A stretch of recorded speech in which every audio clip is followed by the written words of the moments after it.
joining me to take a closer look at some of the stories making the headlines is the social commentator Charlie Dove Edwin.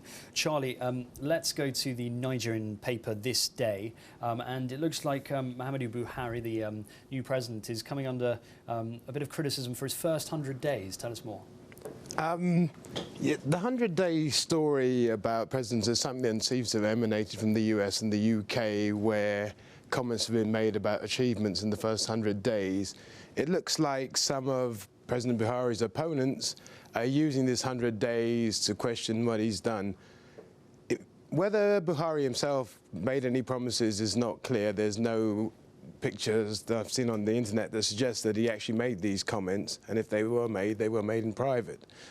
But what has been clear is that he's been very measured in his approach to how he's going to change the alleged corruption of previous regimes, and in so doing he's taking his time. He's looking for new people to come in and take over some of the industries where corruption has been rife. And in terms of the challenges facing Nigeria in terms of the security and the economy, 100 days seems a bit steep, doesn't it, to see some real sort of gains in those areas? Yes, and if you put it into the context that, you know, what was said during an election campaign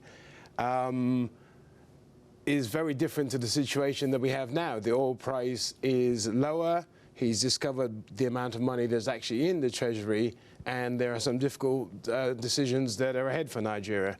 And he's taking his time, which he should do, and that the opponents are just making mileage where there's nothing that anybody else could have done in this situation but to take stock. There we go. Yeah, you're right. 100 days is a very sort of Western way of looking at things, isn't it? It's like 100 runs in cricket. Well, you got 99, you know. Let's move on and go to South Africa. The Wall Street Journal talking about South Africa gold mining. South Africa gold mining faces mounting troubles. Just tell us a bit about the story, because the mining sector in South Africa is so important, isn't it? Yes, and it's part of a problem that Africa has suffered, and has suffered for decades, is an over-dependence on raw materials. And this is coming home to roost with the sort of dramatic fall in commodity prices and the artificial rise in commodity prices, which was driven by China. Once China has slowed down, then the prices have fallen, and all of a sudden South Africa is looking like it has very little else to substitute in place of these raw materials. That's all we've got time for, Charlie. Thank you very much, though. That's all we have time for. Do stay tuned for much more here on Arise News.